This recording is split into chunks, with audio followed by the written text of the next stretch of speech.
යම්කිසි පුද්ගලයෙකුගේ මානසික නිදහස කියන දෙයට මුදල් නැතිනම් සල්ලි කියන දේ අද සමාජයේ ප්‍රධාන සාධකයක් වෙලා. සල්ලි තියෙනවා නම් මොනවද කරන්න බැරි? මේ කියමන හරිම සුලභව ඇහෙන දෙයක්. ඒත් වර්තමාන සමාජයේ පුද්ගලයන්ගේ තියෙන සුලභම දුර්වලතාවයක් ගැන තමයි අද මේ කියන්න හදන්නේ. බහුතරයක් අපි කැමති ඉක්මනටම සල්ලි හොයන්න. නැතිනම් ඉක්මනටම දියුණු වෙන්න.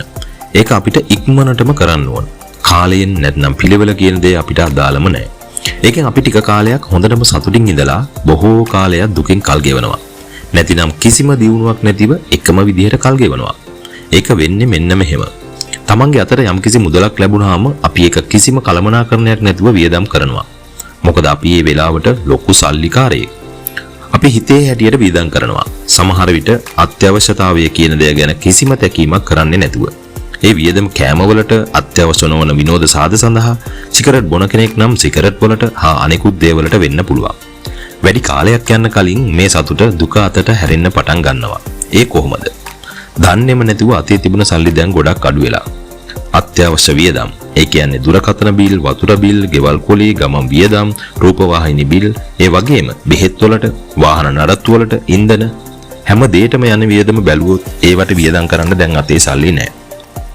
ඔන්න දැන් දුකෙන්. මේ අතරතුරේම හදිසි කරදරයක් වුණොත්, ඒ කියන්නේ ලෙඩ දුකක් හැදුනොත්, වාහනයක් බ්‍රේක් ඩවුන් වුණොත්, ඒවට වියදම් කරන්න කොහොමත් විදිහක් නැති වෙනවා. මේක වගේ වෙලාවට අපි මොකද කරන්නේ? එක්ක ණයක් ගන්නවා, නැත්නම් ශනික මුදල් ලිපීම් ක්‍රමවලට පෙළමිලා තවත් අමාරුවේ වැටෙනවා. මේ හැම දෙයකටම හේතුව අපි සතුටු වෙන්න හිතන විදිහයි, මුදල් කළමනාකරණය කරන්න විදිහයි. බහුතරයක් අපිට ඕන හෙට අනිද්දාම දියුණු වෙන්න.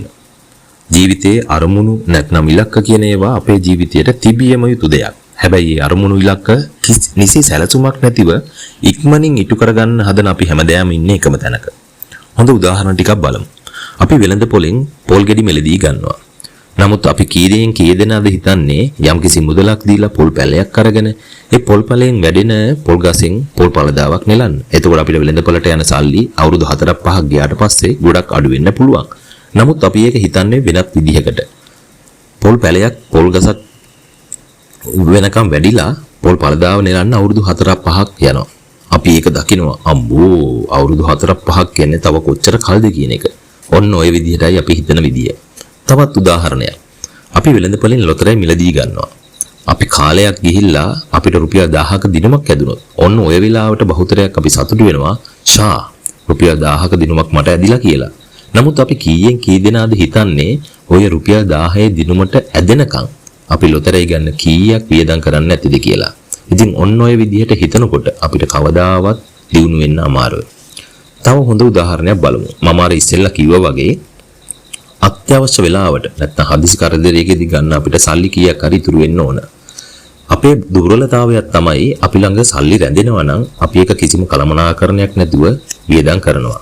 උදාහරණයක් විදියට සීනි බෝතලයක් ගත්තොත් සීනි බෝතලේ සීනි පිරීලා නම් අපි තේයකට සීනි හැලි 2.5 දාන එක ගැන කිසිම පැකිලීමක් වෙන්නේ නැහැ.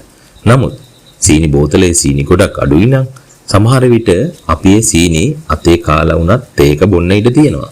ඉතින් අපේ දුර්වලතාවයේ මග හරවා ගන්න පුළුවන් හොඳම ක්‍රමයක් තමයි ඉතිරි කිරීම. අපිට අපේ තියෙන මුදල් අතේ රැඳෙනකොට කැටයකට නැත්නම් බැංක් account එකකට අපිට ගන්න බැරි තැනකට සල්ලි ඉතිරි කරනවා නම් අපිට හදිසි කරදරයකදී අපිට මේ මුදල් ප්‍රයෝජනයට ගන්න පුළුවන්. ටිකක් වැඩිපුර මුදලක් තියෙනවා නම් ෆික්ස් එකක් දාන්නත් පුළුවන්. ඒ වගේම අනිත් කාරණය තමයි මුදල් කළමනාකරණය. අපිට වියදම් අපිට හිතා ගන්නවත් බැරි විදියට වියදම් වෙලා. ඒ මොකද? කිසිම කළමනාකරණයක් නැති නිසා.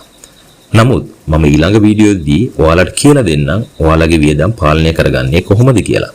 ඒක නිසා මේ channel එක subscribe කරලා තියාගන්න. ඊළඟ වීඩියෝන් අපි හම්බෙමු අපේ අතේ තියෙන ජංගම දුරකථනයෙන්ම කොහොමද අපේ වියදම් පාලනය කරගෙන මුදල් කළමනාකරණය කරගන්න පුළුවන් කියලා. ඔබ සැමට සුබ දවසක්.